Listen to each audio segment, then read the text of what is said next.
What's up? What's going on?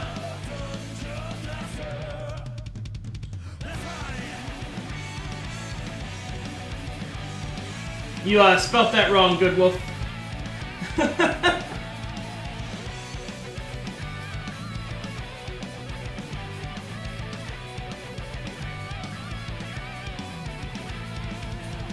Alright guys, listen up, because we're back and we're ready to slam. It's all good, Good Wolf.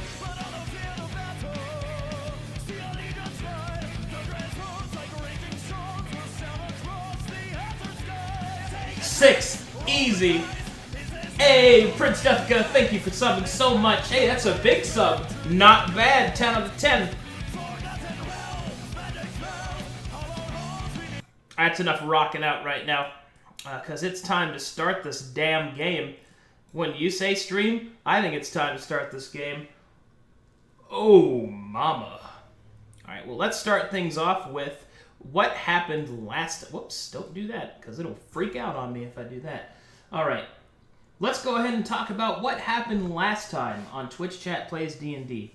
For those of you that don't know, you can activate the synopsis command in order to get a quick recap, in case you don't hear it here, and make sure and tell everybody that asks, what's going on, chat? What's happened so far, Arcadum?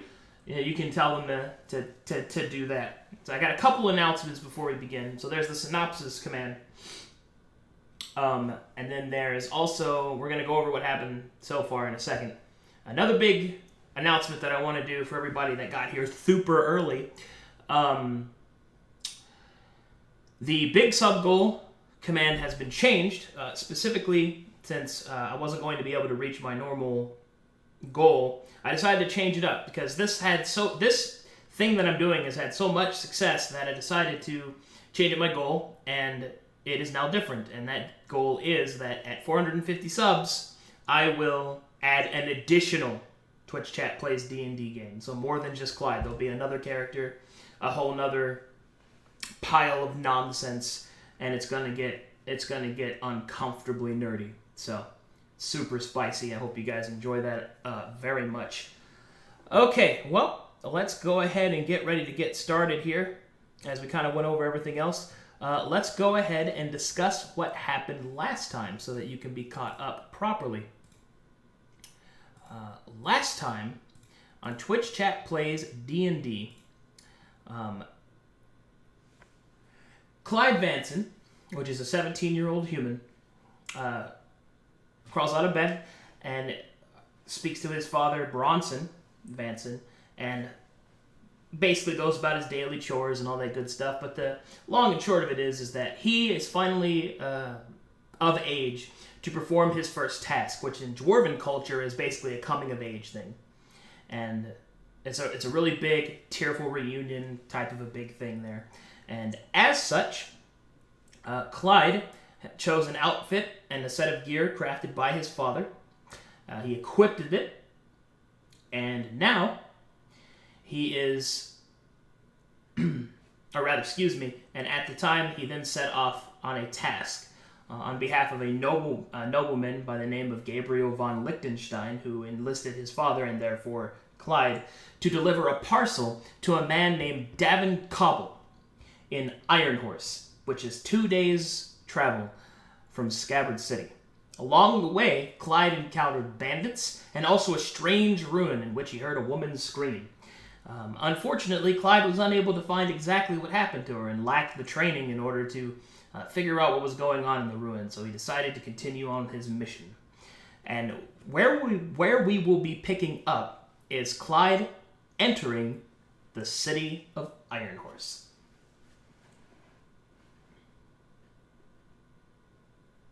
Okay. Time for more glorious 6 spam. 6, you savages! Alright, well, here we go. Let's go ahead and get this party started. Whoops. Where is my... Hold on, chat. I've never streamed before. To borrow a joke from Stir. Here we go.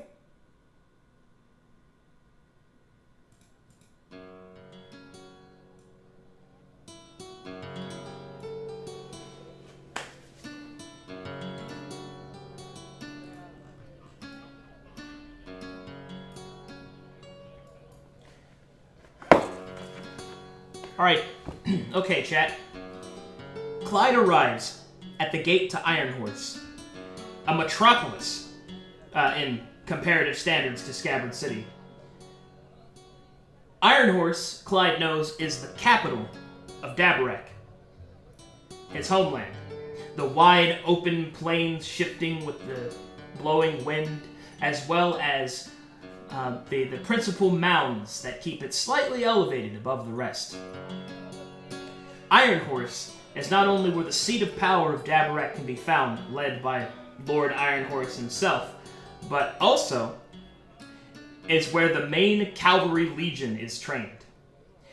The city is massive and difficult to navigate. Thankfully, Clyde does have some instruction on where to go. Davin Cobble can be found in the merchant quarter of Ironhorse, and it is here, through the Gate of Gold, that Clyde enters the city.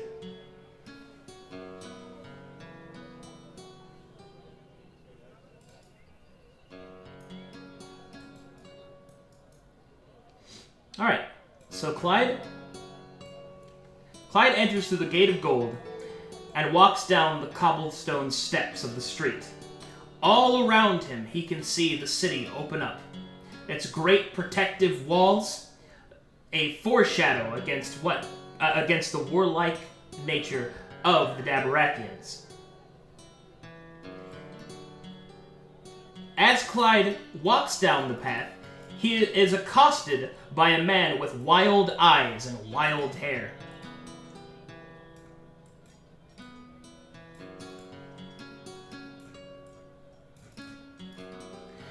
The man approaches Clyde and exclaims, "Tell me, boy, have you felt the glory of the light descend down into your entrails and through your underparts? The light of the Forgiver, the light of Sarenrae will bless and guide you along your way.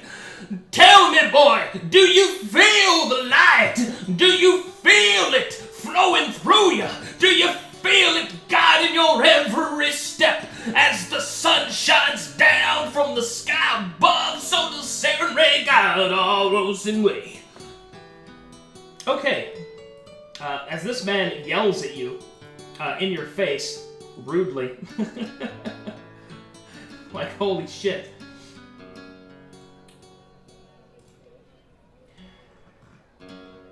Sorry, that voice cracks me up. He introduces himself as Landar the Chaste, and he is asking you about Sarenrae, which you know is supposed to be the goddess of forgiveness. Some angel stuff. So I wonder, Twitch chat, how do you respond to Landar?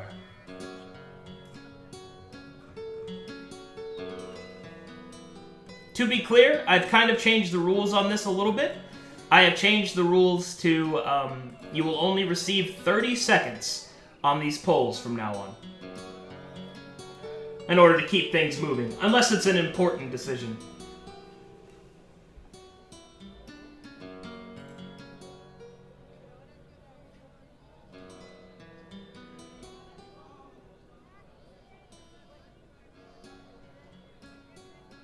And so the poll is decided, and you have decided a graceful turn down. Clyde holds up his hands.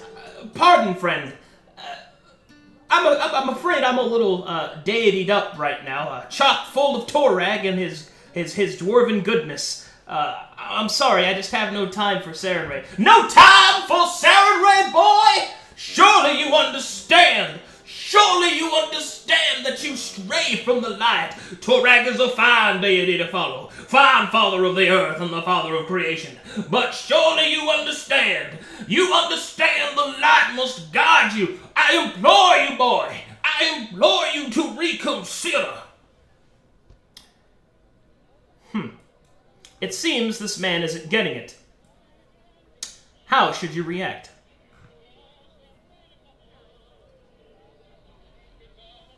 "30 seconds.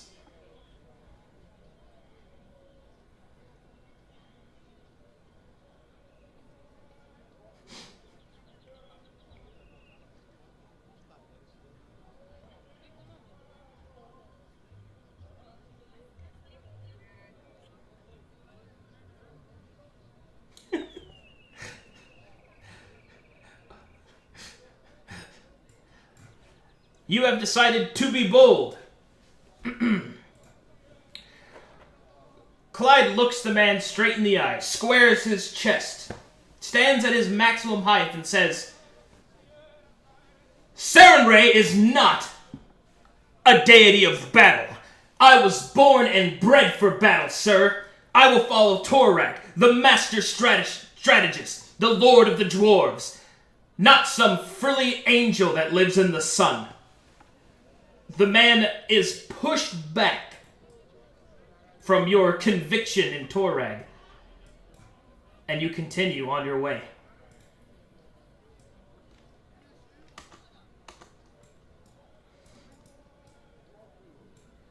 Alright, as Clyde continues to walk down the street, he is once again accosted by a nearby merchant. This man approaches him. You see that in the stalls behind him, many rare and fine cheeses can be seen. And he approaches Clyde.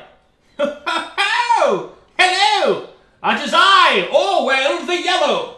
And you look like a new person in town. I've never seen your face, and I never forget a face, my young lad. Surely you understand, surely. Your gullet requires sustenance, but fear not, fear not. The finest cheeses that you've ever seen in all of Dabarak, nay, in all the world, I dare say. Gaze upon my stock. Surely you require something proper to eat. For your first time visiting Ironhorse, I take it. This man is fairly pushy, but I wonder, chat, would you like some cheese? 30 seconds.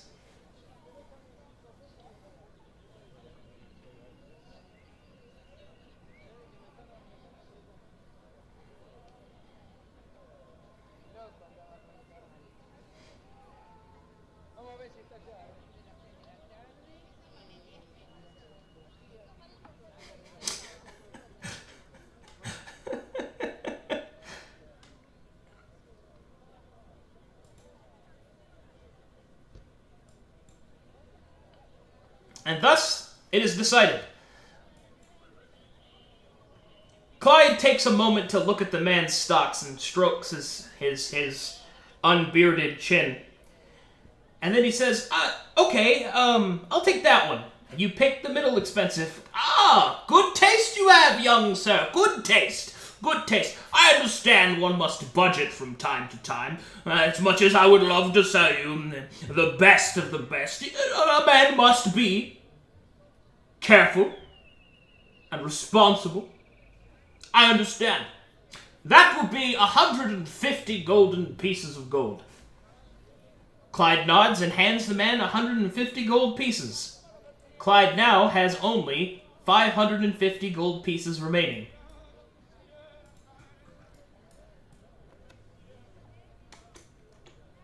And thus, Clyde continues on his way. This better be some good fucking cheese. As Clyde walks away and starts munching on the piece of cheese he was given, he realizes that this is pretty good stuff. Yeah, not bad. In fact, Clyde feels more robust from the fine cheese, even though he got the normal variety, and as such, gains a +1 to constitution. Temporarily, for being well fed. As Clyde comes to a turning point in the cobblestone street, he is unsure where to go. He sees the city open up in front of him, with the large, majestic stables to the east, and to the south he sees more of the market. He knows that the man he must deliver the parcel to is in the market somewhere, so perhaps he should turn here, and decides to do so. As he does so, he notices a beautiful woman wearing scandalous clothing on the corner. Clyde is beset by the woman's pure beauty and provocative manner. But I wonder, Twitch chat, what would Clyde do?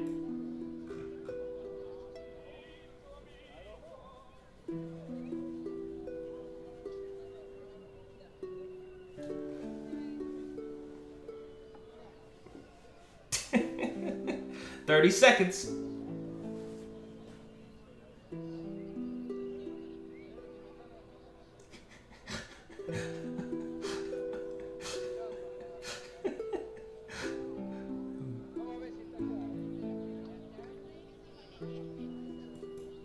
And thus you decide to approach this scantily clad woman.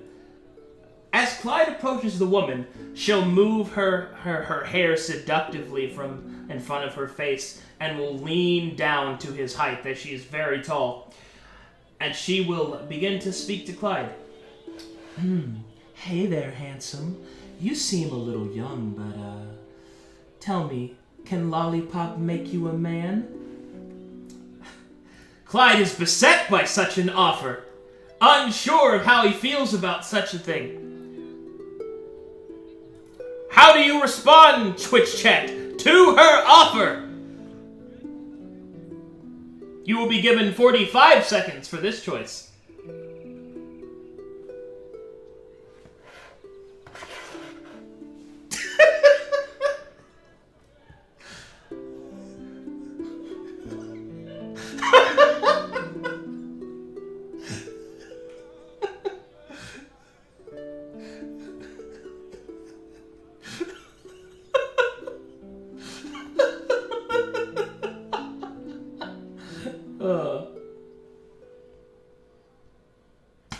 I'm sorry.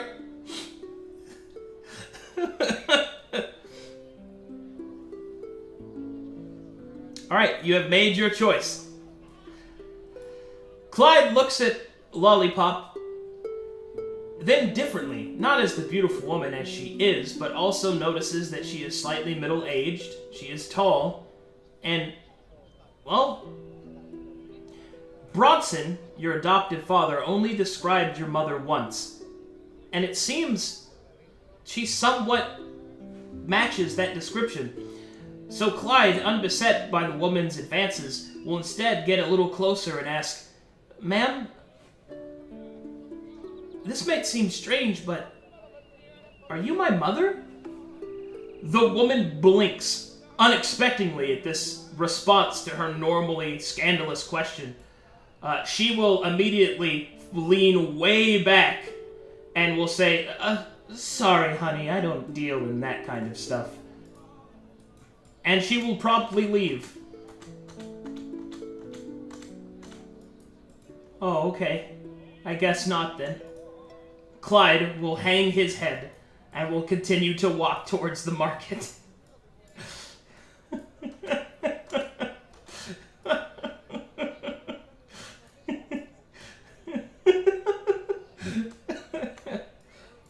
Alright. As Clyde starts to weave his way through the market, he notices that the market in Ironhorse is far larger than any of the other markets he's ever been to. In fact, it's so large that he gets a little bit lost. He's unsure exactly where he's supposed to go, whom he's supposed to talk to, and as such gets turned back around and ends back up on the main street. And as he does so, he sees a woman sitting on a nearby park bench. She has a long and illustrious mandolin in front of her. She plays it sweetly and softly, but you also notice that she wears on her chest the symbol of the Bard's College. Clyde, knowing that the bards are people that know things, perhaps this woman could know where to go next. And so, Clyde approaches this particular woman.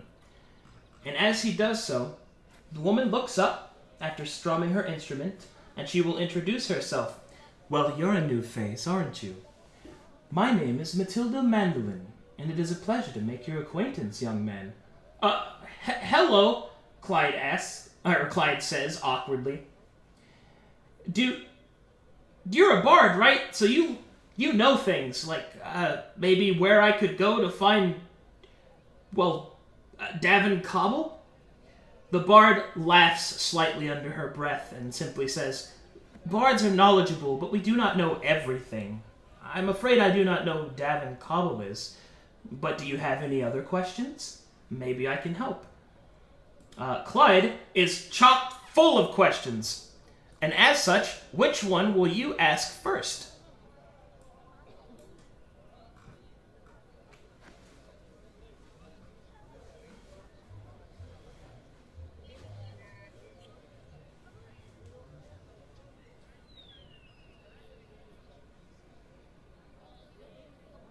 "30 seconds.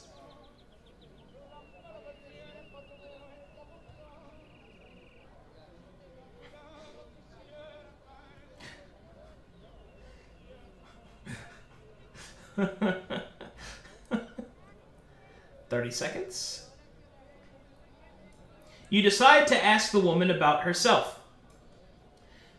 Well, miss, who are you? I have your name, but do you perform here? Inquisitive, aren't you, for a boy?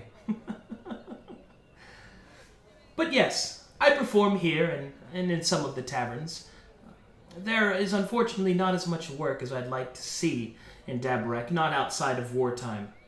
In war, there would be dozens of my kind, paid handsomely to cheer the men up, to keep up morale, as you say. I actually once served as a warrior strummer, alongside the last war, at least. That's actually where I got this scar. And she then shows off a nasty scar in her arm that is covered by her sleeves of her robes. She will then look back, seeing as how Clyde has more questions. And boy, does he!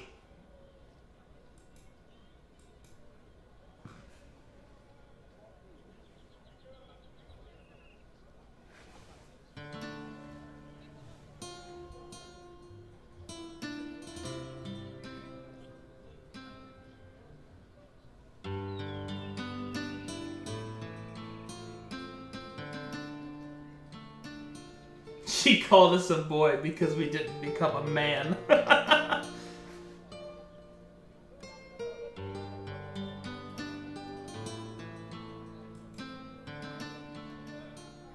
Okay, here we go. Clyde summons up courage from deep within. He leans closely to the woman, adjusts his hair perfectly against the wind, and he will say, Ma'am, I hope you don't mind me asking, but I noticed that you seem to be unmarried and unescorted. Surely, such a thing is by happenstance of a terrible circumstance, because a woman whose beauty matches her skill, such as you, well, to be alone is such a crime. Young I though may be, I do hope to remedy this problem. As Clyde lays it on super thick, the woman actually turns and looks at him. As she does so, she laughs. Oh my. With words like that, you would make a fantastic bard. And as such, Matilda hands Clyde a letter of invitation to the Bard's College, where you might go and be judged and if judged worthy, can become a bard.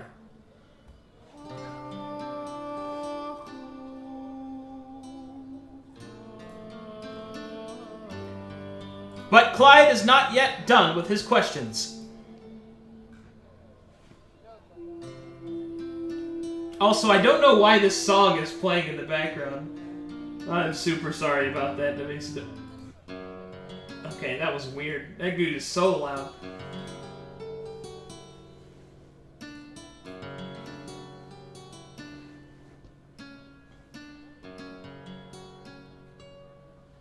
Unlimited glory.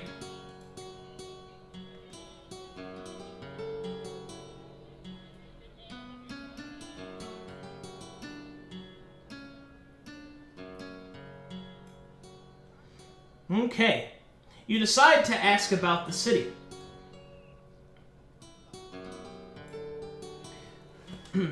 Matilda, what do you know about this city exactly? I only heard of it before. I've never been here before. I know it's the capital. Right you are, my little bard in training. But there is much more to Ironhorse than most know. For you see, long ago, when Dabarak was just a series of feudal states, and war was fought between them, it is said that the first ruler of Ironhorse was a man who brought all the feudal lords to a single place, and there arranged a tournament amongst them, that enough blood had been shed, and that they would not sacrifice their men any longer. This is known as the Tournament of Dancing Grass, and it is there that the true leader of Ironhorse was chosen, and the country was finally united.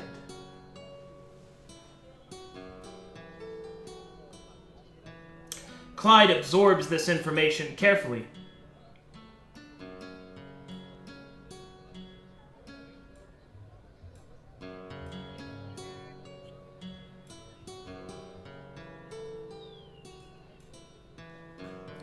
A final question pops into his head.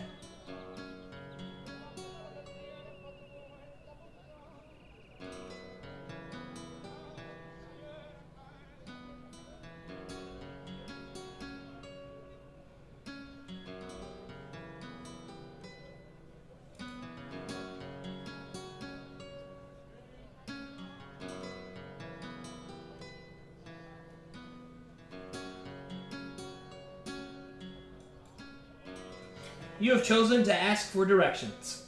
And Clyde, ending the conversation with Matilda, will ask her, "You've been a lot of help, Matilda, but I can't help but wonder, who do you think I should speak to find this Davin Cobble?" "Well, there's only one person in town that I can think of that is perhaps more knowledgeable than me of the local area, and that is Maurice.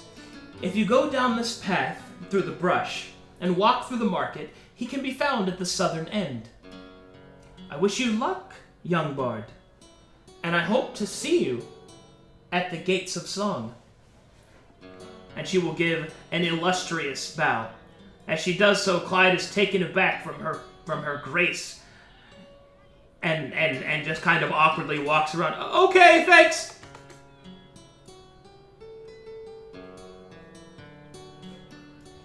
Alright, Clyde once again walks through the brush of the market, trying to find where exactly he's supposed to go. As he does so, he notices that there is a man, a Dwarven man, to the west. This man is working hard at a nearby anvil. Soot and burns can be seen all throughout his rugged hide.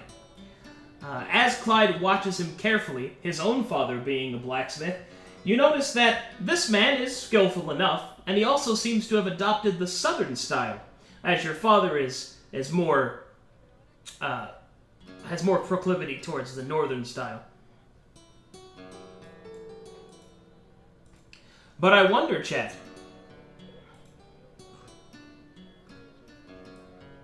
do you say anything to this strange man? Or excuse me, to this dwarven man?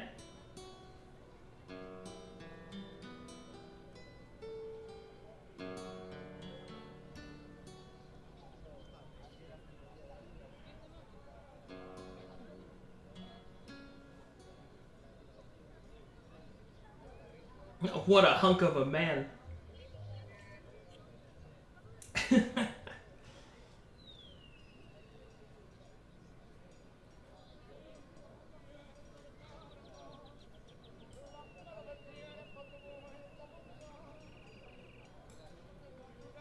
All right, you decide to greet the man and approach him.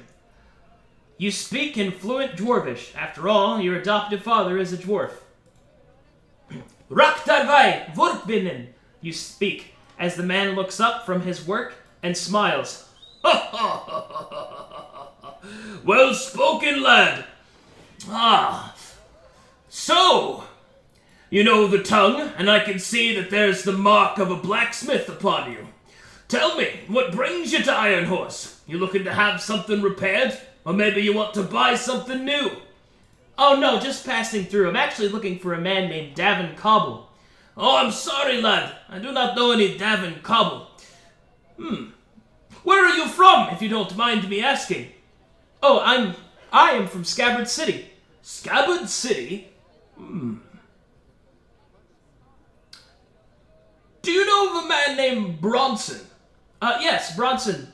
He's my dad. Bronson is your father? I see.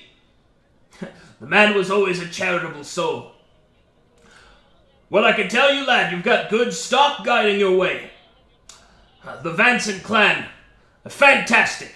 They're no bronze shadows, mind you, but they're up there. Fine folk, fine folk. Tell you what, since you are a dwarf, he'll wink at Clyde, I offer you a discount, 10% off on all prices and repair work. Clyde is taken aback by such generosity, as dwarven greed is quite legendary. Clyde will give a small bow of respect. 1,000 thank you, sir. If I ever need it, I'll be sure to ask. If you ever need it, boy, I can see your weapons. They're in dire need of repair. Don't worry, I won't tell your father. But I do insist that you purchase some repairs. Clyde thinks about it. And I wonder, Chad, how does he choose to react?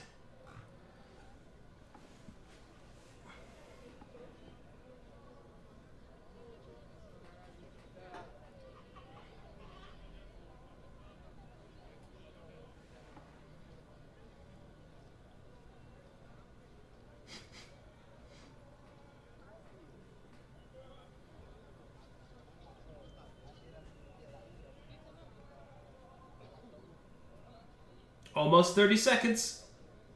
And you have chosen to be logical.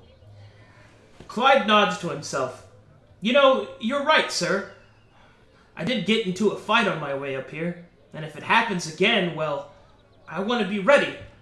Well, how much would repairs cost? Let's see, you've got some bow. I could replenish your arrows. I could take care of your daggers for you, and maybe even do a couple of repairs on your armor. Oh, that shouldn't take me too long. If you'll sit here for about an hour, I could get it done, and it'll cost you 55 gold pieces. How does that sound, boy? Clyde nods at such a generous offer, and gives the man 55 gold and gives the man 55 gold pieces. Clyde listens in as the man works hard on his armor and weapons and repairs. He introduces himself fully as Boot Scruff Bunt of the Bunt clan of the Southern Dwarfsmiths. He informs Clyde that although he has no problem with the Northern style, that he finds that the Southern style is a little more classy, a bit more dependable. Although there's nothing to be said of the Northern's ferocity, specifically in how they weight their iron. He'll also go into further detail of how, no matter what disagreements he might have with the Northern style of smithing, at least it's no Eastern style of smithing. The last thing he needs is to see more Eastern weapons and armor run through his shop. He swears that he'll never sell any of that. Never again.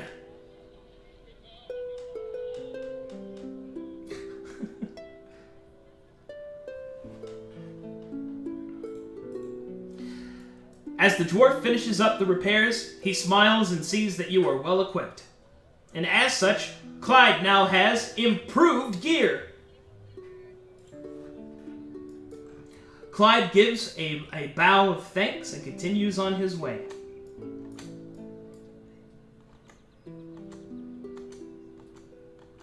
As he does so, Clyde comes to a fork in the road. Unsure of where to go, decides to go this way, towards these allotment of tents. As he does so, a pretty unscrupulous individual makes his way towards him. Hey, kid. Come here. Clyde, seeing no reason not to come to this stranger, and also because he is bold, he walks up to the stranger.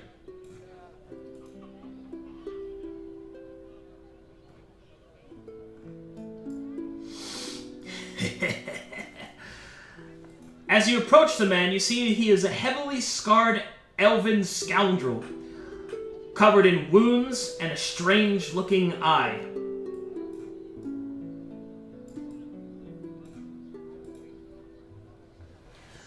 What's a little morsel like you doing wandering around in the dark places of town? Hi, my name's Clyde. I'm brand new to Ironhorse. I was wondering, do you know where I can find a man named Davin Cobble? The man is a little taken aback by your straightforward honesty and your bold question asking. Tell you what, boy. I'll take you to Davin. I know where he is. Clyde nods and prepares to follow the man, and leads him over here into these tents, away from the eyes of the streets and the guards. The man turns around and looks Clyde in the eye and says, Boy, allow me to give you a free lesson. You're gonna give me your money, and I won't kill you. And in the future, don't trust people that you've never met before. Clyde is taken aback. He trusted this man. He boldly followed this man into the tents. But Clyde, unfortunately, is too bold and cracks his neck and states to the man, fearless, if you want to take my money, then you better have a weapon other than that mouth. Maybe I'll add another line across your face. What? No one crosses Linguini, boy. Wait, your name's Linguini? Yes, my name's Linguini. You got a problem with it?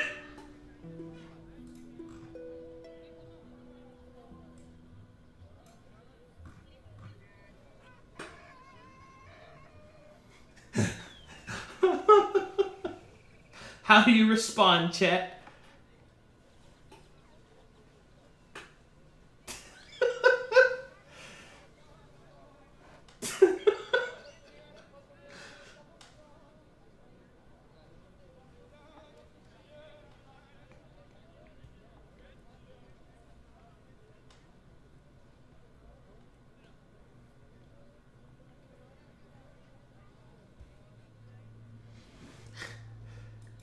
You have decided to be bold. Yeah, I do have a problem with that. First of all, that is a shitty name for anyone. But as like a burglar or whatever it is you're supposed to be, I assume you failed at being a male prostitute. You know, it's just not imposing. What am I gonna do? Choke on you as you like plop onto my plate? Like what are you going for exactly? You know what? Draw your daggers, and let's see what you got. As he pulls out his weapons. Let's go! The man grins. I'm about to teach you a lesson in manners, boy. A lesson that you won't forget anytime soon. The man pulls out his daggers, and it would seem that this journey is about to be hit with a little gratuitous violence.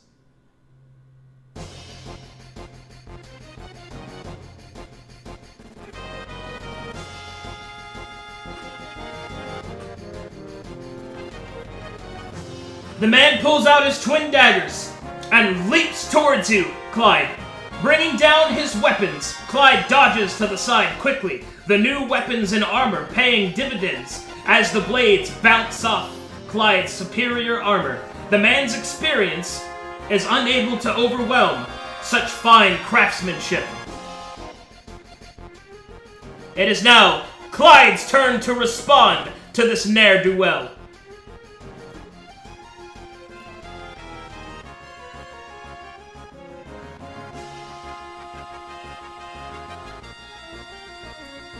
What do you choose?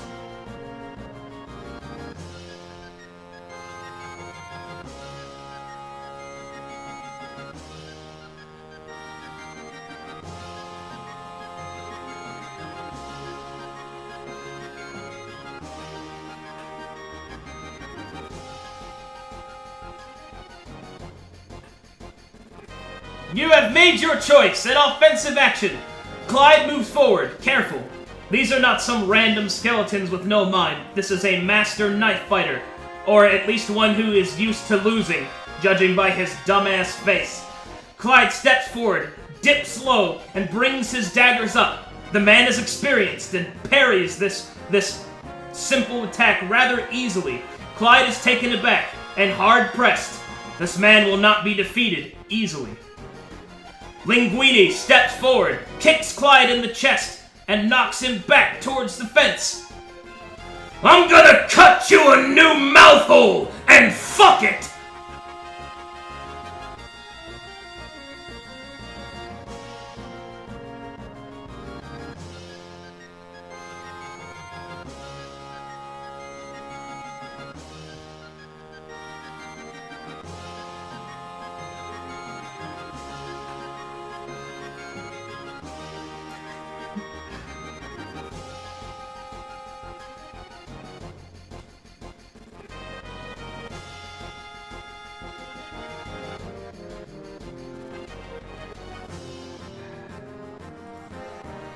You have chosen to use a special ability.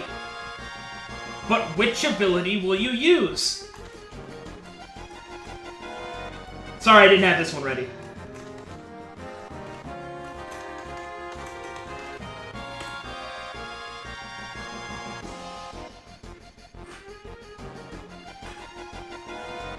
Which ability?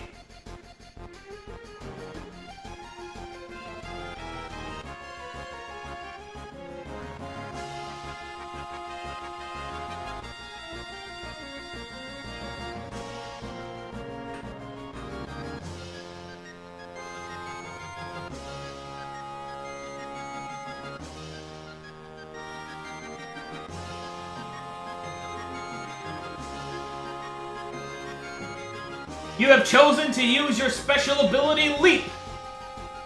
Linguini lunges forward. Get ready! He dives forward, his twin daggers, trying to gut you open. But Clyde, thinking quickly, leaps back onto the fence post and leaps and pirouettes completely around his foe.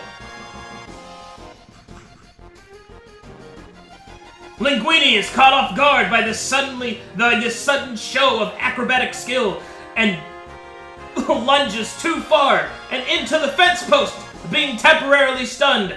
Now is your time to strike, Clyde! Now is the time for victory!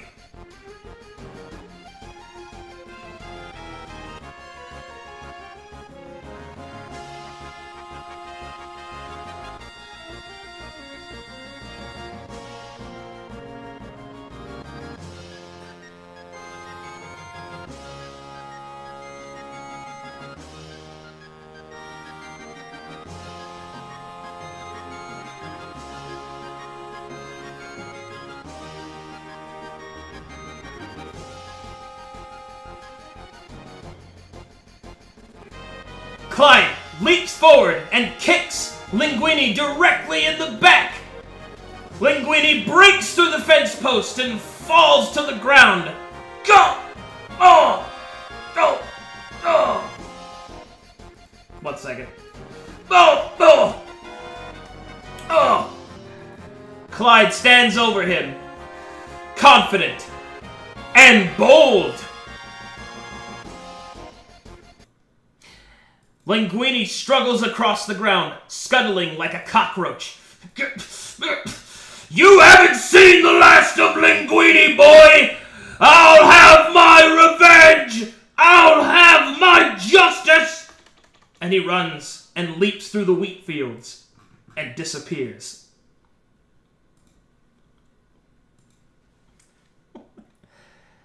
The riffraff taken care of, Clyde continues his journey.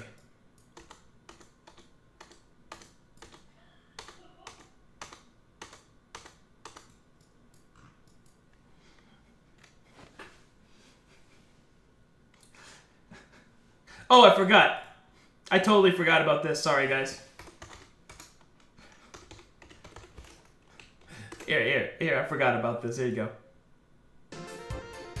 Oh, whoops. My bad. Low tier audio music. Sorry about that. Alright. As Clyde continues on his way through the markets, he notices a strange man standing outside. The strangeness of this man seems to match Matilda's description. Clyde approaches the man. As he approaches him, the man turns, his robe elegant, his demeanor that of a performer, and he will step towards you like a ringmaster in the circus. Behold! You! Your life, my dear boy, is a cavalcade of the stars' whimsy. But I wonder, do you wish to know your future? Or will you take one of my glorious tonics to provide you ample protection from the world ahead? Tell me, boy, what is it that you wish and seek? The man's offers are strange. To have your future read, or to drink from one of his random potions? What a strange fellow.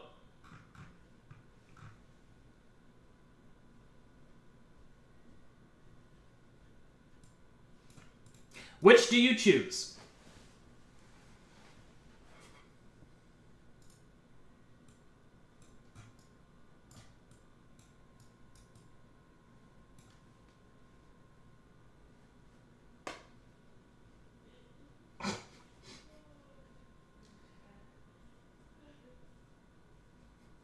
This could be our real dad.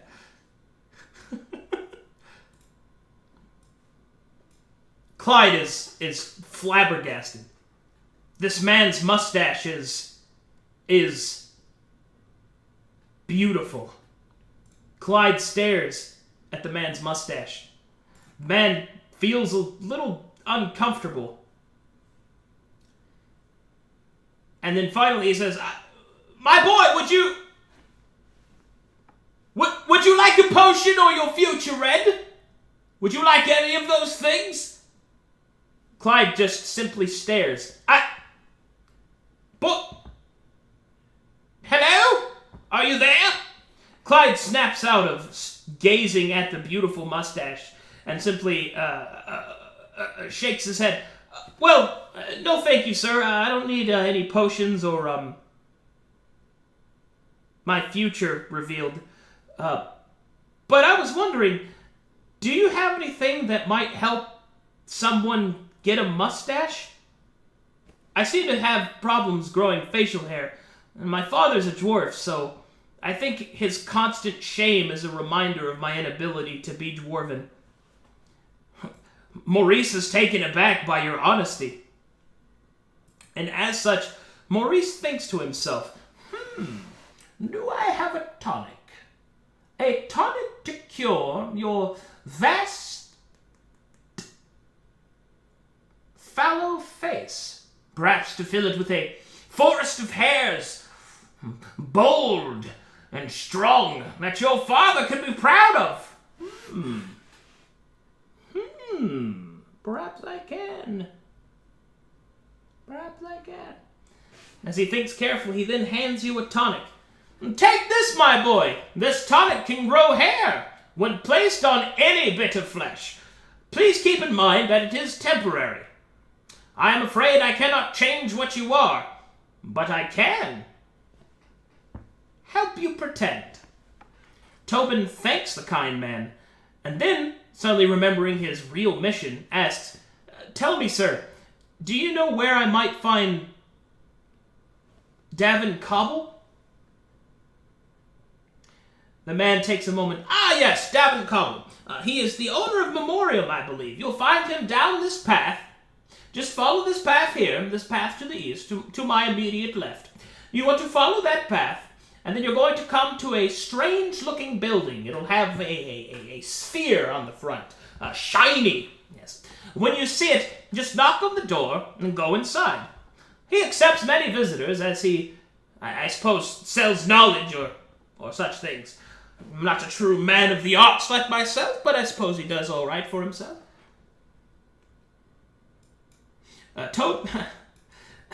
Clyde will fake the man and continue on his way.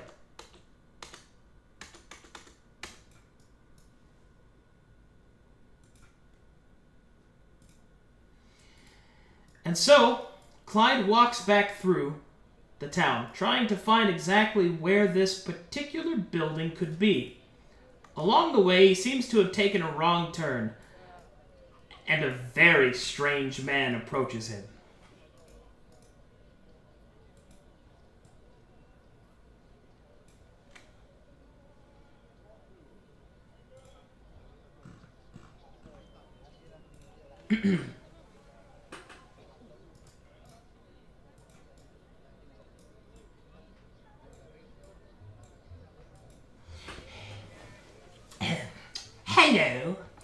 Hello, my dear boy. Please don't take this the wrong way, but I ever so like your auras. Ooh. I was wondering if you could take a moment and lend me your ear. Please come closer. Come closer. There are many things that Lentil can show you.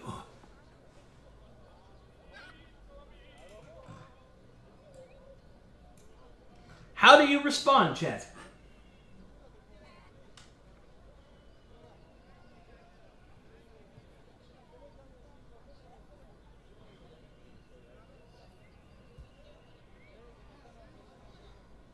Is everyone here of food?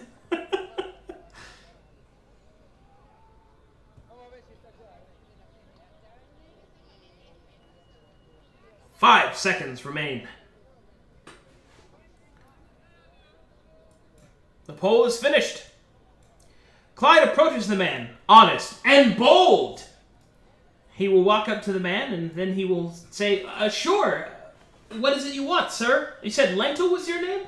Lentil Gown at your service. Tell me, what is your name, my lad? My name is Clyde Vanson. Oh, Clyde Vanson. What a name. What a name indeed. There are many things that I have seen, Clyde Vanson. And one of the things that I have seen is a glimpse into your future. Listen carefully, my boy. Come closer. I have something to offer you. I have something to offer you indeed. Look upon my masks. These 3, they resonate with your aura. And as they resonate, I offer them to you free of charge. But only one. Only one. Only one. As Clyde looks at the strange man's wares, he seems to offer 3 masks. The first, a wooden mask, charred at the sides, with the face of an angry spirit. The second, a metal mask with a faceless demeanor. And the third, a feathered mask, with avian features and a golden crest. I wonder, chat,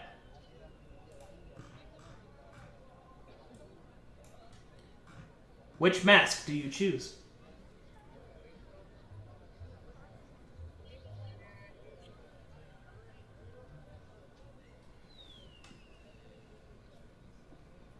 This is an important choice, so I will give you 1 minute. Choose carefully.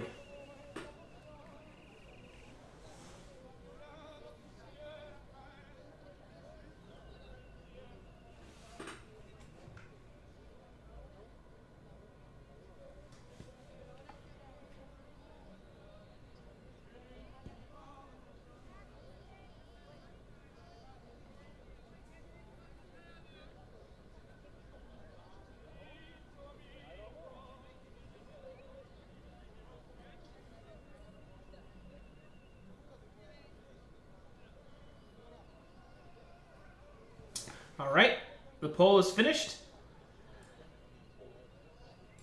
Clyde reaches out towards the feathered mask. Not really sure exactly what it is about it, but it seems wonderful. He hears the whisper of wind and the call of the feathers. As he places his hand on the mask, a warm resonance can be felt through his hands. And as it so happens, he picks up the mask, and in it he hears the winds blow.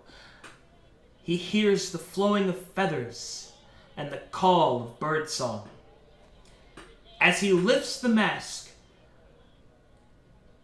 he puts it closer and closer to his head.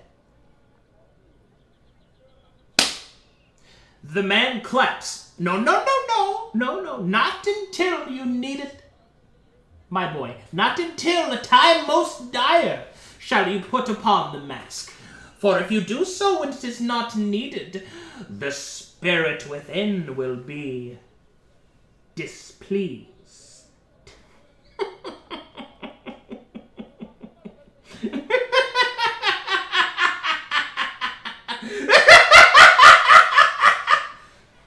Clyde steps back away from the strange, cackling man and tries to just get away from him. Oh, thank you so much for the host, Moon. Hello, Moon subs. Welcome to Twitch Chat Plays D&D Episode 2. I'll take a brief moment here to explain to all the new people about what's going on. So, if you'll look up here, or above me. Holy God, this guy is yelling in my ear. Hold on. Actually, that's not bad. Alright, above me here, if you want to know what's happened so far, you can type in synopsis, and you can find out exactly what has been going on in the story so far. I can tell you what has been going on so far in this session, and that is Clyde has just arrived in Ironhorse, and he is currently looking for Davin Cobble, a man he has been tasked with delivering a parcel to. Is my synopsis command not working? It might be on a too big of a cooldown. That's strange. Ah, there it is. Never mind. Okay. Now let me go ahead and continue and explain about what's going on. So, throughout different parts of the story, or rather, excuse me, I'm getting ahead of myself.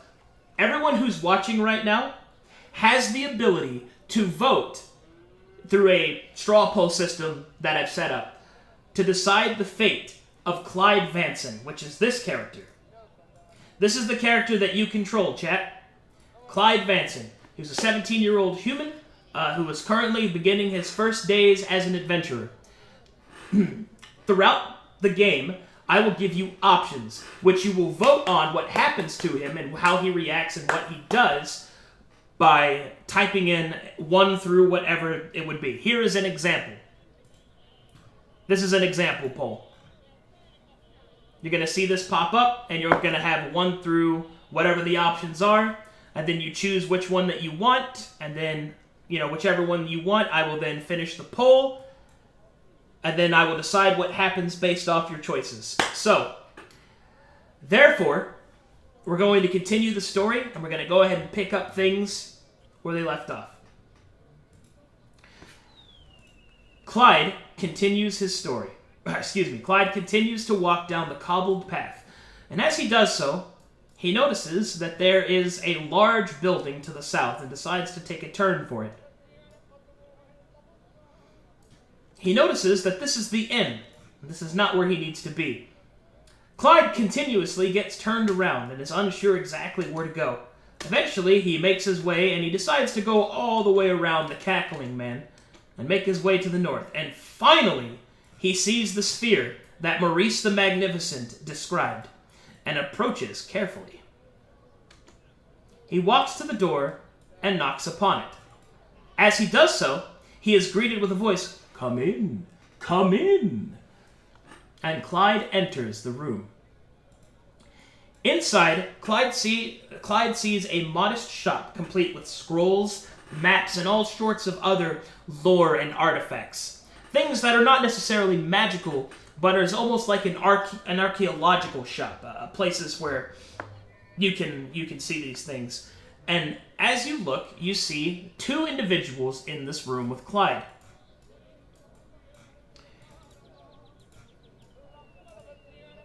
You see a man who wears the unmistakable robes of a Majatolian. He is definitely a foreigner. He is not from Dabrak.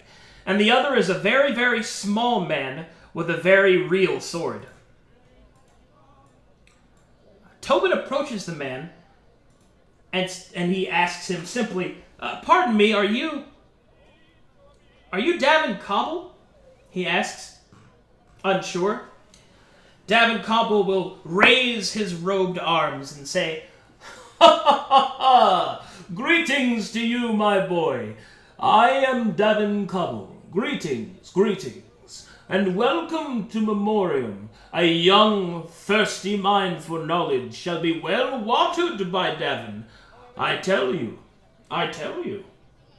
Now, how can I help you?" All right, Twitch chat. What do you say to Davin?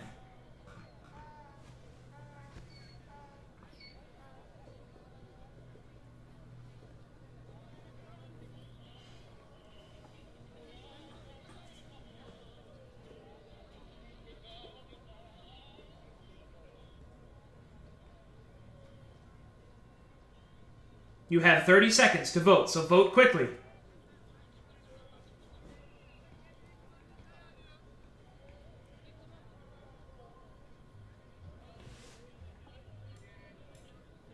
You have decided to tell him about the delivery. Yes, sir. I have a delivery here from Gabriel von Liechtenstein on behalf of Scabbard Civi, on behalf of Bronson Vanson. The man will look at the parcel carefully. "Ah, in good condition, it would seem. You've done fine work, my lad, fine work. I shall see that Gabriel hears about this." He will hand the parcel to the silent man in the corner. "Oh, yes. He will then open a door in the back and will speak in a language you don't understand in the back. "While we are waiting for my return, tell me, you seem to be the curious sort. I can tell when a man has questions, and I can see them brimming around in your head.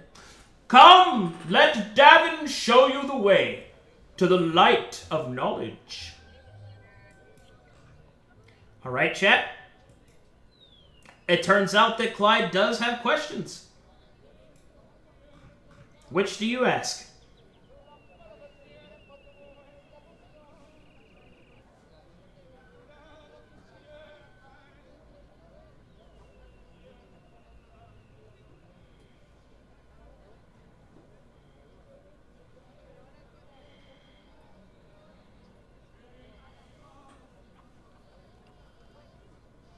I didn't see that Twitch Prime sub, but thank you. Whoever that was.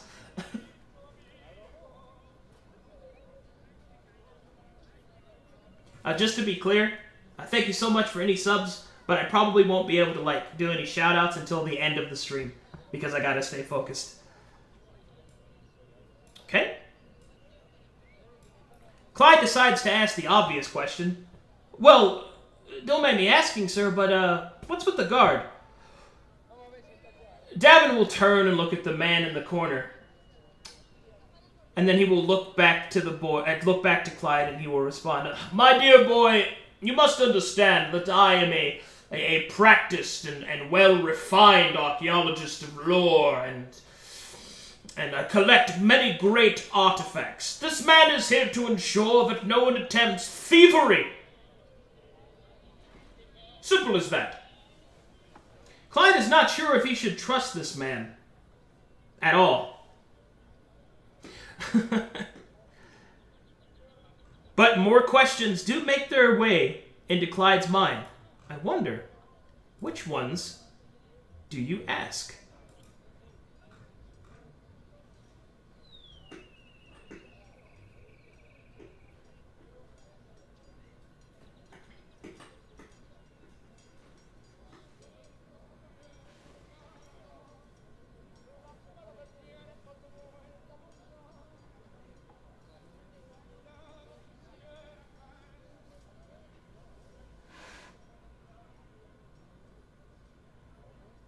Five seconds remain.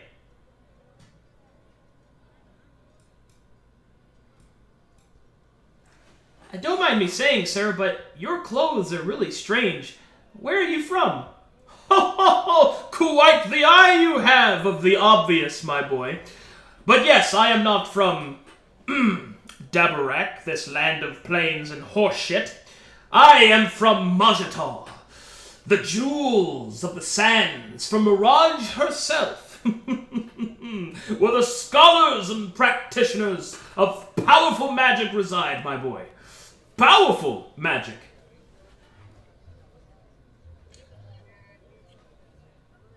Clyde is taken aback from this obvious insult to his homeland.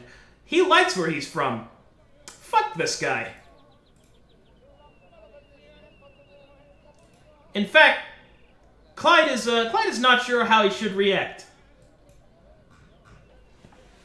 Choose wisely, chat.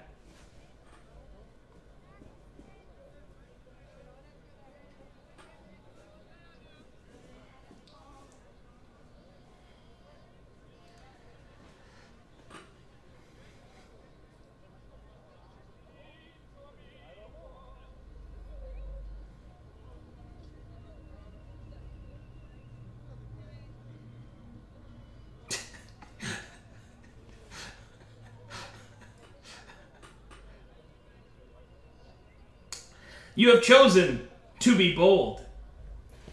Clyde puffs out his chest and puts his hands on his hips, and he says, Well, I don't know how much of a scholar that you are, sir, but without any undue respect, Dabarak is the country of the horse lords. And yes, horses do shit. But it is of our cavalry that the entire world shakes in fear of. Maybe you should think about that the next time you run your mouth. Davin is taken aback by the boldness of this young man. The warrior in the corner actually smirks at this and gives a nod of respect to the boy. Roasted renegade!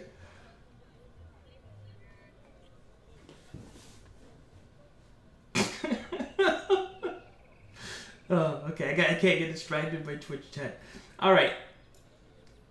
Davin will kind of harumph. And then finally a door in the back of the memoriam will open, and a servant will bring out another letter and another parcel, and and then Davin will put that on the counter in front of him. Well, Horse Lord, I require you to deliver this parcel back to your father, that it makes its way back to von Liechtenstein.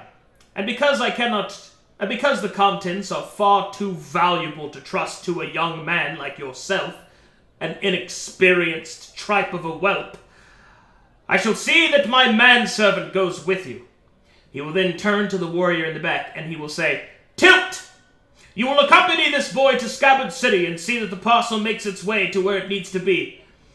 Tilt will shrug his shoulders and hop off his stool and will make his way over to the boy.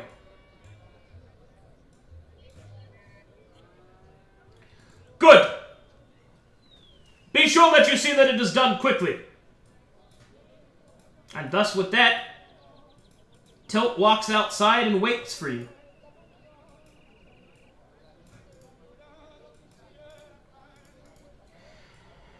Clyde turns to join him. Tilt has joined the party!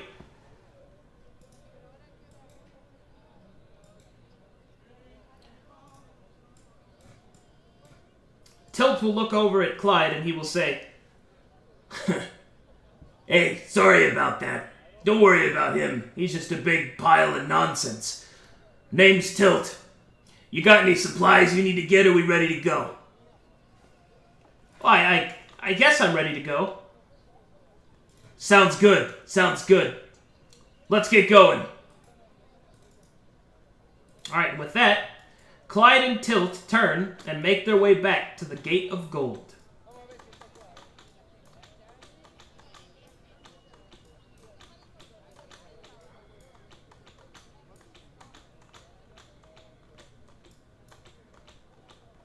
Alright, and as such, Clyde and Tilt make their way back to the forest path.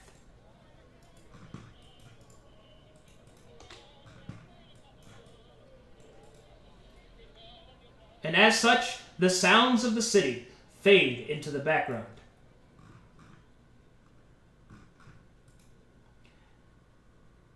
Night begins to fall, and an unsettling wind begins to blow.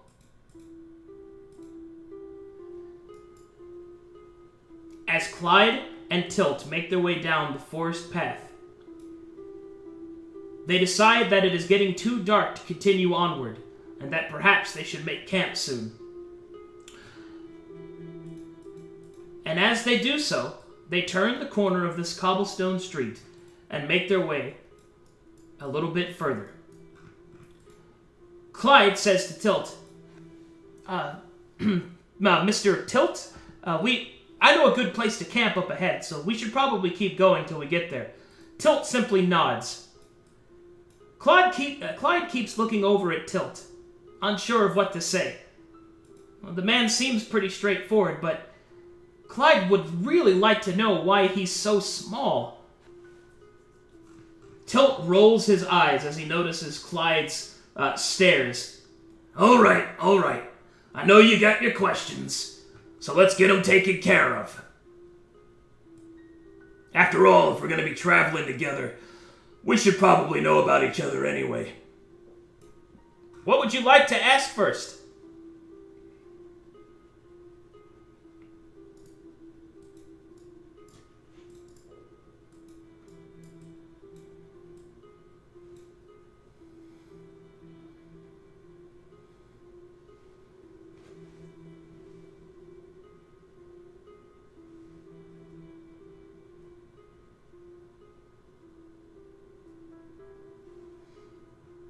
"30 seconds. Finish." Clyde decides to break the awkward air with a joke. So, Tilt, I'm sure warriors like you are in short supply. Clyde will smile. Tilt will also smile, and then look over at him. Aye, they're in short supply. But at least I don't look like a fucking girl. and they both share a laugh as they continue their walk. But there still yet are more questions.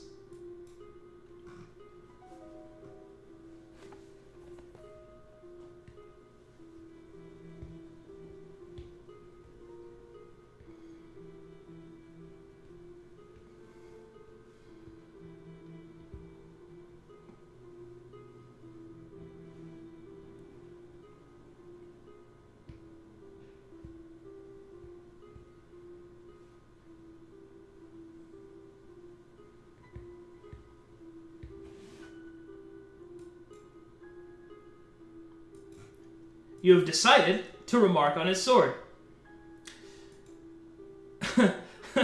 Clyde looks over at... I'm sorry. Clyde looks over at Tilt and looks at his weapon and says, "You know, that's a really nice sword you have there." Tilt will raise a single eyebrow and say, "Oh, it is. It is. It's kept me safe for a long time, these last couple of years." And then Clyde will say, "Did you name it?" And then Tilt will look at Clyde like he's an idiot. What kind of an asshole names his sword? This isn't a fucking fairy tale. This is real life. Knights don't walk around naming their swords. Clyde kind of looks away.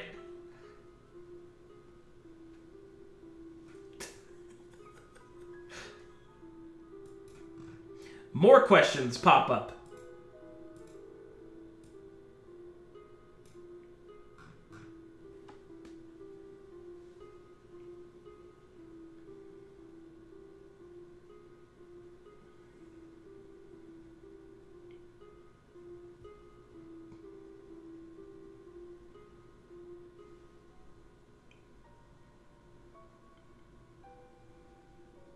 Ten seconds.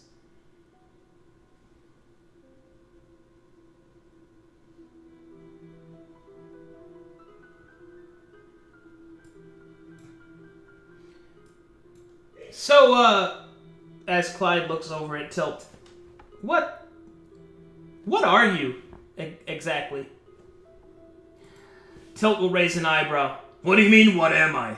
Well, what are you? Oh, you mean like... Wait, you've never seen one of the small folk before? Oh, so you're a gnome? Ah, gross! No, do I look like I have a fashion disaster on my head? I didn't color my hair with sheep's blood and whore glitter. No, I'm not a gnome, kid. I'm a halfling. You know. Half of you. Oh, okay. Sorry. Oh, it's no offense. It's just, I think that's weird. You've never seen a halfling before. So, where do you people live? Oh, we live everywhere, really, but, you know, a lot of people don't see us because, you know, sight lines. Oh, okay, that makes sense. Yeah. So, yes, you asked me lots of questions. What about you? What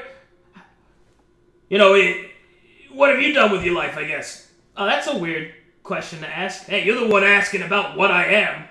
Oh, fair enough, I guess. Well, I'm from Scabbard City. I guess my father's Bronson Vanson. Isn't that a dwarf? Yeah.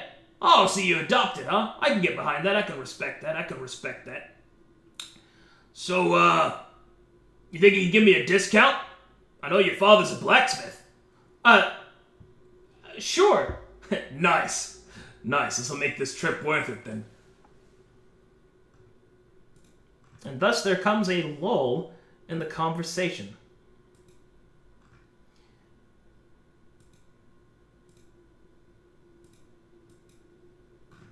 Which would you like to know next?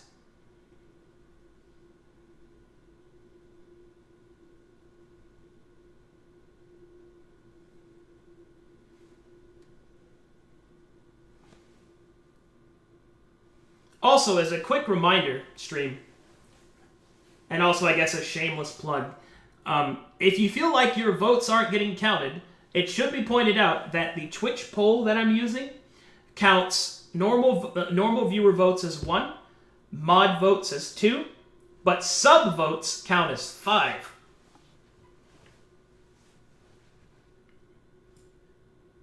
Boop. Clyde then asks the next logical question in his mind. So, how did you become a soldier?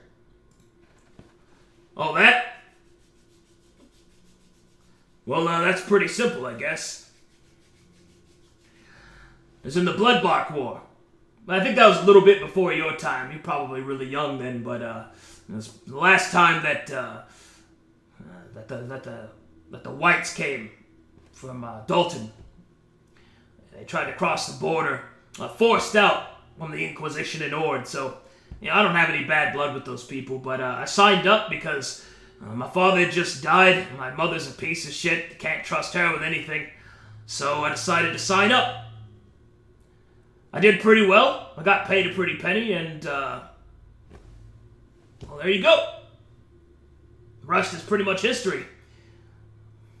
As soon as I got into it, wartime ended, the peace and all that, so I've been making my living as a mercenary. Truth be told, I didn't ever think that I would like the soldiering life, but there's just something about a fight, it gets your blood going, it gets you pumped up. But anyway, that's why. Clyde will nod, listening carefully to his story. Well, that's a little sad, isn't it? I'm sorry to hear about all that. Don't worry about it. Don't worry about it. You humans are a lot more attached to, family and stuff. We halflings are more like swarms of rabbits. That's not really that impressive.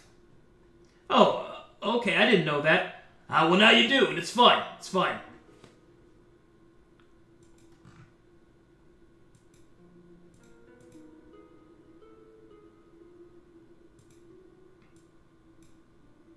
What would you like to ask now, chat?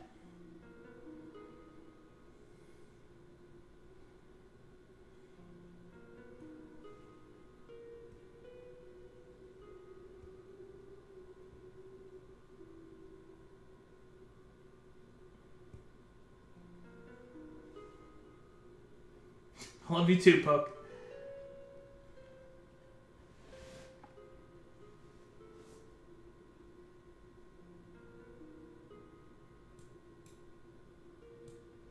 You decide that that's enough bonding for now.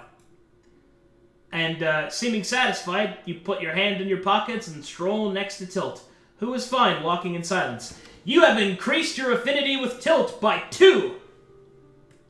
He is now a closer companion. And thus Clyde and Tilt continue their way through the forest. And night starts to truly fall.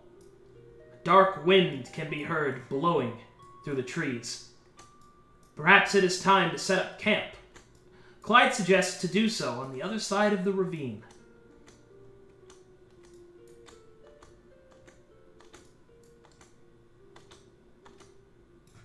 And thus they start to put up camp. Tilt, although small of stature, is efficient in his soldiering and is able to set up the tent in moments. Clyde struggles with lighting the fire, his inexperience showing through. Tilt can't help but roll his eyes and laugh a little bit, when all of a sudden Tilt moves over to Clyde and puts his hand on his shoulder. Old boy. Listen up, kid. Do you hear that? In the distance, something can be heard, chat.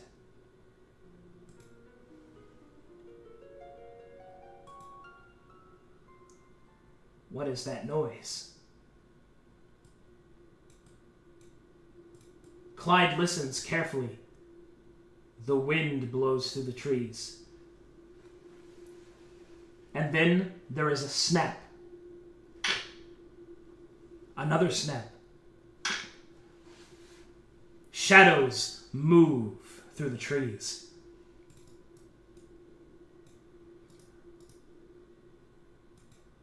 Tilt draws his weapon, and Clyde looks around in a panic.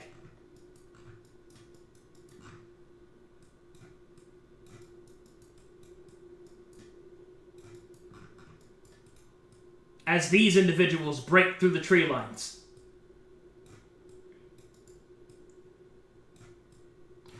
Clyde recognizes the bandits from before. They come walking through the trees. Well, well, well. What have we here, boys? It's the pretty-haired lad, and it looks like he's got him something else with him. Oh, I can't wait to see how tight his arsehole is. Calm down, Reggie. Seriously. It seems that the bold child is now going to be taught a lesson. Tilt tightens his grip on his blade, as Clyde must choose how to react. Which path do you think that you should take, chat?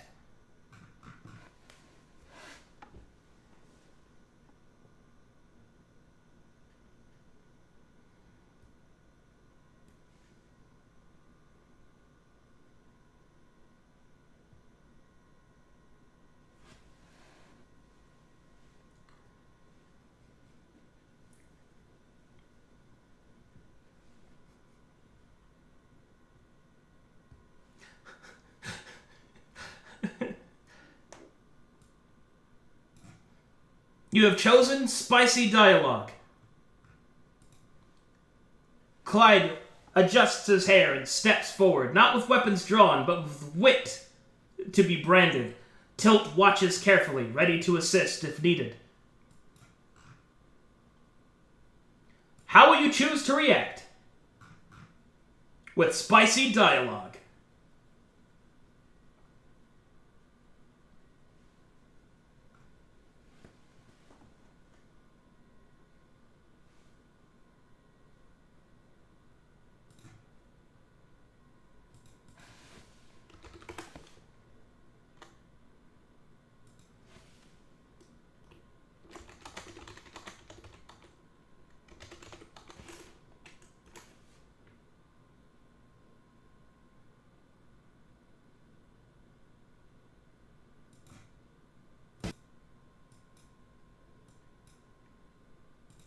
Whoops, sorry. I'm having a little trouble there. Boop. You have decided to act bold. Clyde puffs out his chest, puts his hands on his hips, and says, "You know, this isn't the first time that I've dealt with you, and just because you doubled your numbers, well, so did I. I don't know if you know this man, but he's a real soldier, and has taken out more of your lot than you could ever challenge him. But don't worry, he's not going to have a chance to get at you, because my arrow's going to find each of your eyes before you have a chance to draw your weapons. So, come if you must, but the first one dies." Clyde's words resound with the bandits.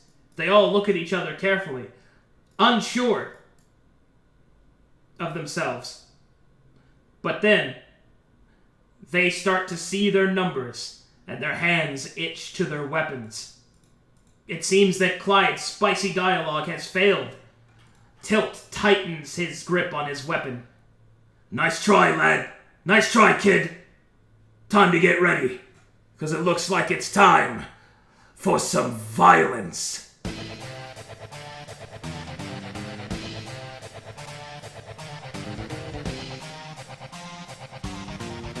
Let's rock and roll, baby!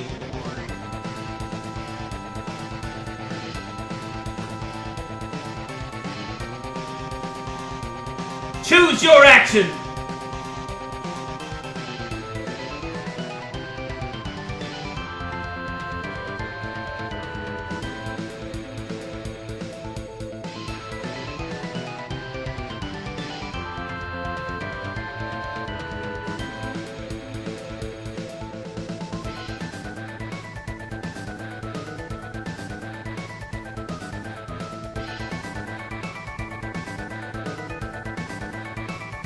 Clyde pulls out his bow and looses an arrow quickly.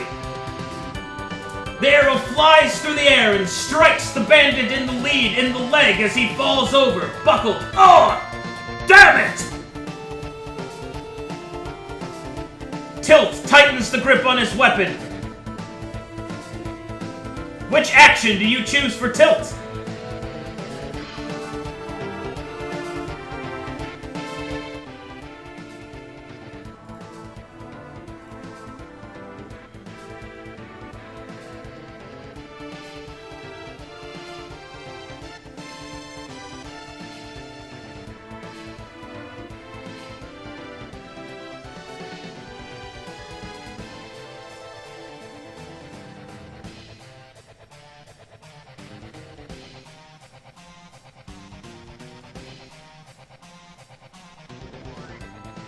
You have chosen that Tilt should use a special ability.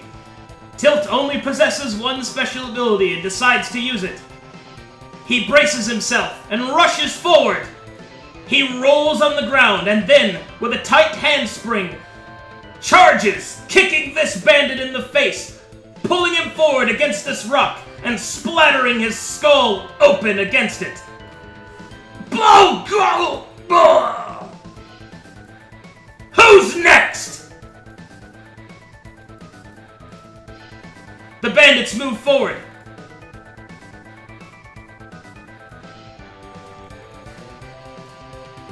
Two go to attack Tilt. The other three approach Clyde, their daggers drawn. The two bandits attacking Tilt try to find a way through his defenses, but their daggers are deflected by his masterful swordplay. His armor too great. Tilt smiles. Let's see some blood, boy! Show him what you got, kid! It's Clyde's turn.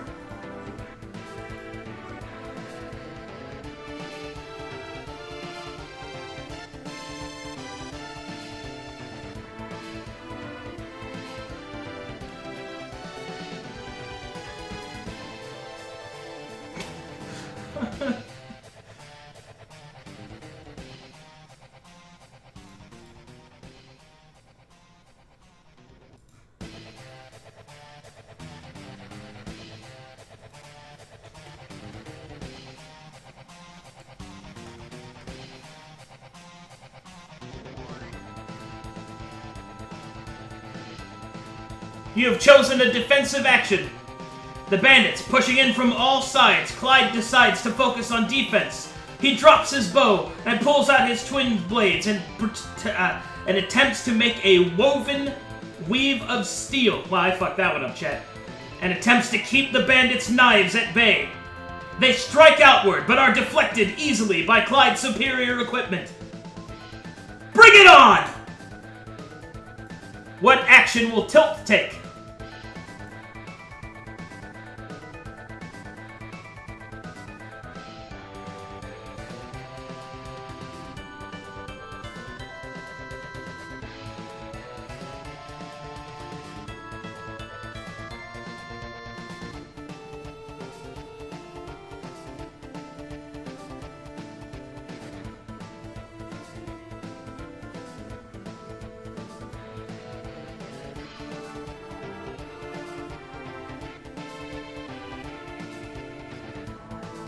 You have decided an offensive action. This bandit attempts to attack Tilt, moving forward. Tilt dips low, as the bandit has to strike even lower to try to get to him. Tilt, thinking quickly, leaps up and grabs the bandit's arm and lands on his neck and shoulders. He takes the bandit's hand and with overpowering strength, drives the bandit's own blade into his neck.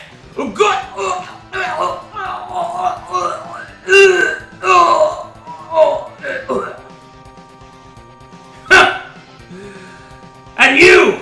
I'm gonna rape you with your own nuts! What?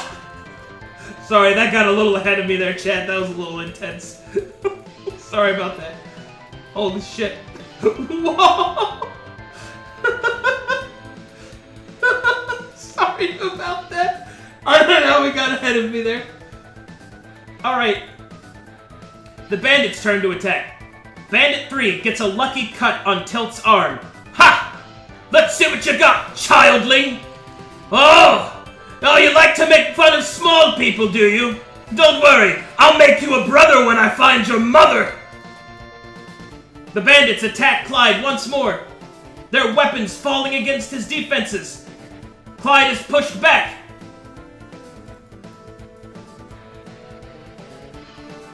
What action should Clyde take? Tilt will yell encouragement. Come on, lad! Show him what you got, kid!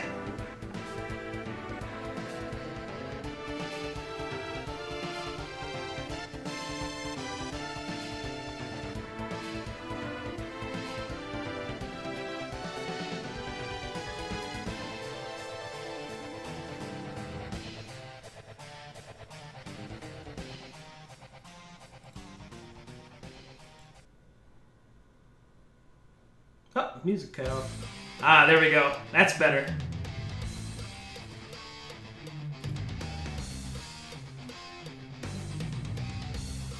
Clyde decides to use his last special ability.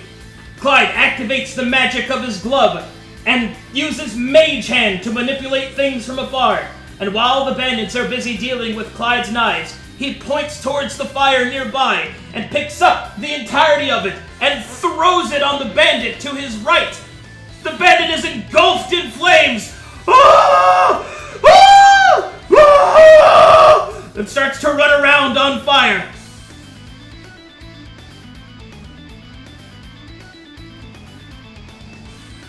One moment, chat.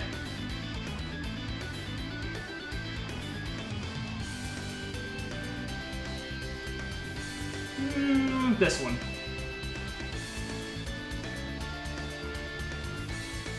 Oh my god, it's so big. Oh, realistic effects! Oh, look at that! Oh, yeah, that was worth it. Look at that.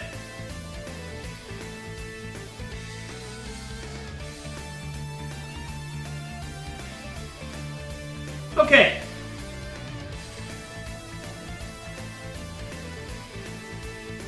It is now Tilt's turn. What does Tilt do, stream?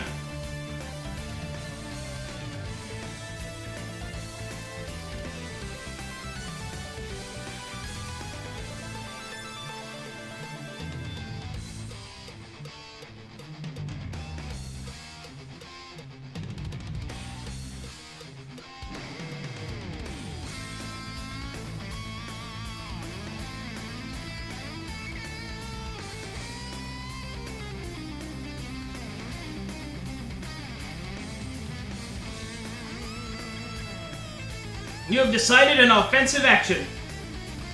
Tilt, having enough of this bandit shit, moves forward and starts to weave his blade. He catches the bandit's dagger and disarms him. Wait! Have mercy, please! Have mercy! Ha! If you wanted mercy, you're in the wrong profession! Ha! And will cut off the bandit's head in one motion. Oh! Yeah! Yeah! Yeah! The bandits start to look not so sure of themselves, but will attempt to finish off Clyde and stab him, together with flanking. Clyde is hard pressed and takes a wound on his arm. It's now Clyde's turn.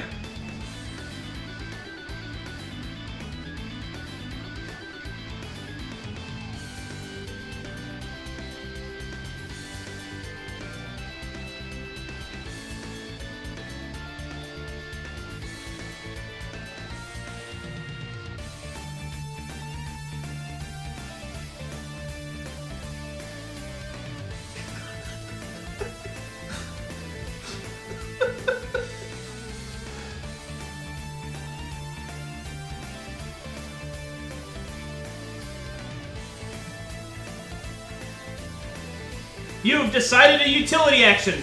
Clyde, thinking quickly, pulls into his pack and pulls out the first thing that he can. The hair tonic. Clyde knows about the legends of Dalton and knows that these bandits might be superstitious, and therefore takes a gamble.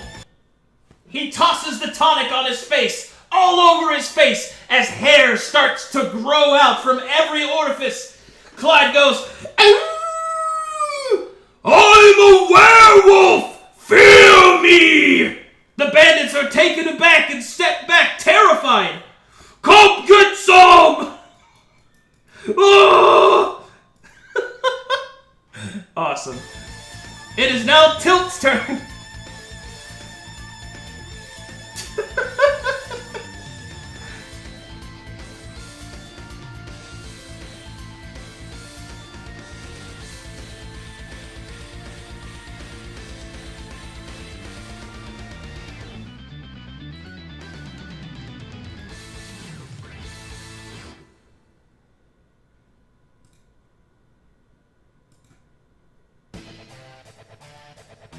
I have to find like a looped version of this next time. Definitely.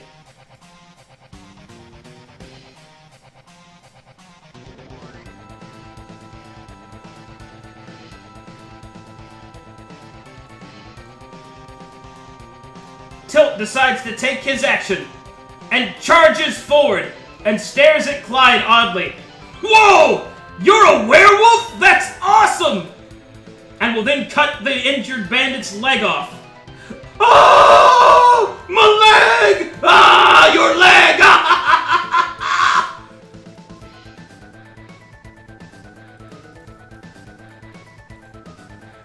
Alright. The last bandit backs up, terrified, unsure of what to do. It's Clyde's turn. What does he do, chat?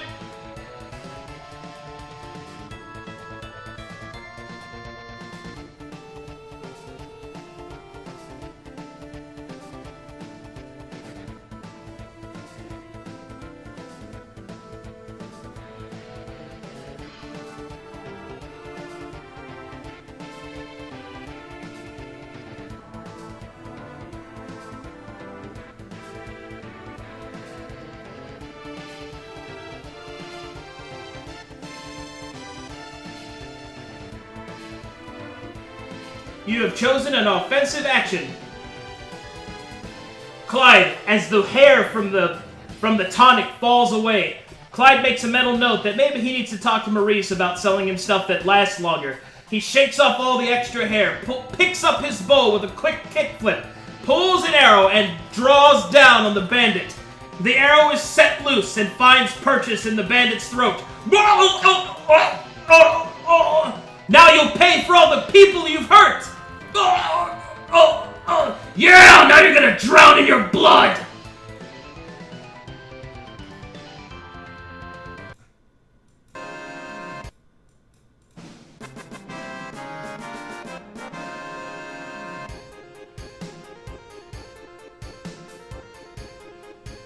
You did it, chat! You have successfully defeated the bandit encounter!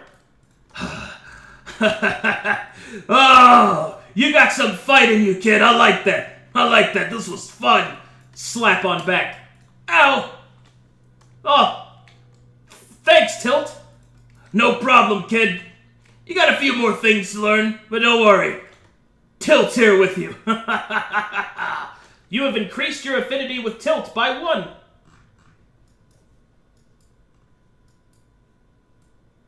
Well, let me clean up the battlefield here. Hold on. To just clean up the battlefield here. This guy's over there. Alright. And thus Clyde and Tilt finish making their camp. Exhausted from the fight, Clyde and Tilt quickly fall asleep.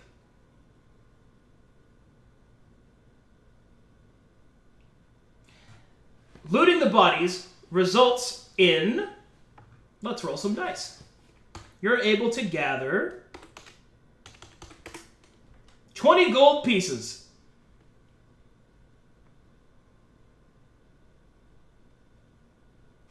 Sleep on the pile of corpses. Alright. And as night fades away, it is in the very early morning that Tilt wakes up Clyde. Hi, kid, wake up. Come outside. Clyde, bleary-eyed, steps out and sees in the distance flames and smoke coming from the direction of Scabbard City. What's happening? I don't know, kid. Let's make haste. Something's not right. And thus, I wonder, chat, what is happening in Scabbard City? Is Bronson Vanson okay? Will Clyde make it in time? Will Tilt help Clyde make it? What will happen? I'm afraid you'll have to find out next time on Twitch Chat Plays D&D, The Chronicles of Clyde.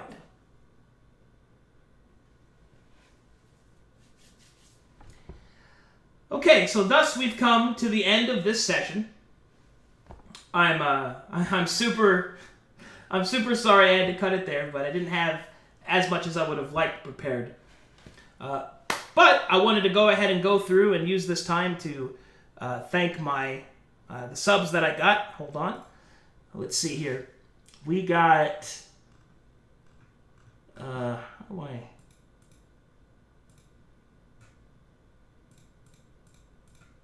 Okay, here we go. Prince Death Ice, thank you for subbing. Moldy, thank you for subbing, or resubbing. Sensei, thanks for subbing. Null Void, thank you so much for subbing. Numri, thank you for subbing. Kedra, thank you for subbing. Poke, thanks for resubbing. And Volkaz, thank you for subbing. As a quick aside, these will be getting better. I promise you. I'm going to be working on other stuff like adding an overlay that keeps track of all of Clyde's stats and things like that. I'm going to be making character sheets easily to be seen. I do hope that you guys have enjoyed this, as it takes a lot of work. And if I could just take a moment to thank you very much for watching, especially those of you from Moon's chat. I know he takes a gamble every time he hosts me. And thank you so much for watching, and I hope that you guys will keep watching in the future. I will be putting this on YouTube, so in case you want to watch it again, or if you have some friends that didn't get to see it. Oh, thanks Listong for the Twitch Prime sub. Thank you so much.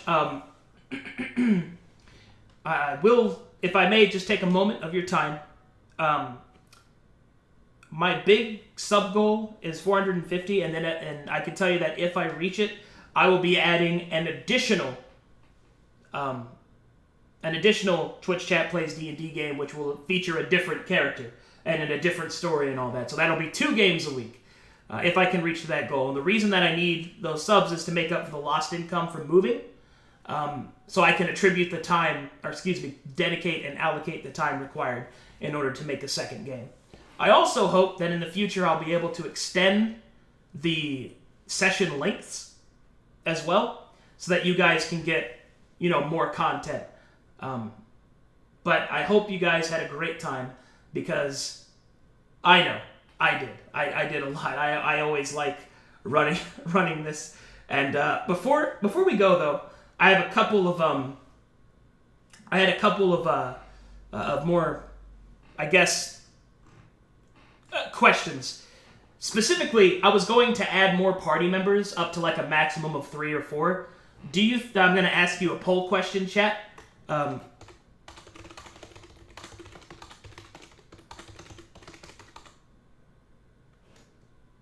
on, let me just type it up real quick.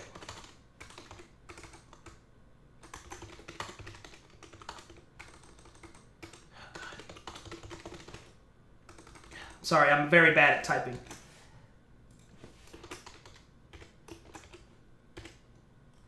Okay, do you want there to be more party members? Oh, Drifter, thanks for resubbing. Be bold in answering.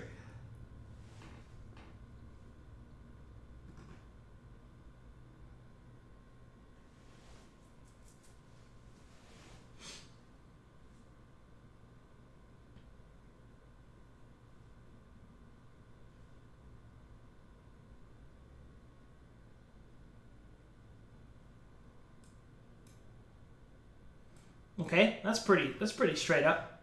All right, and my last question I wanted to do,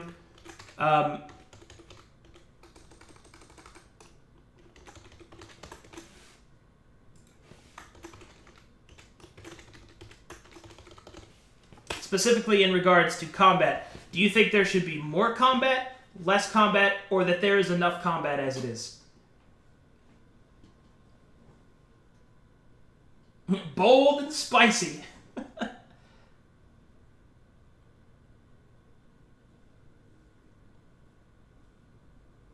That feeling that one guy selected for.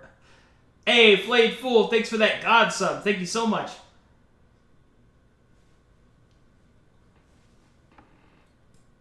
Okay.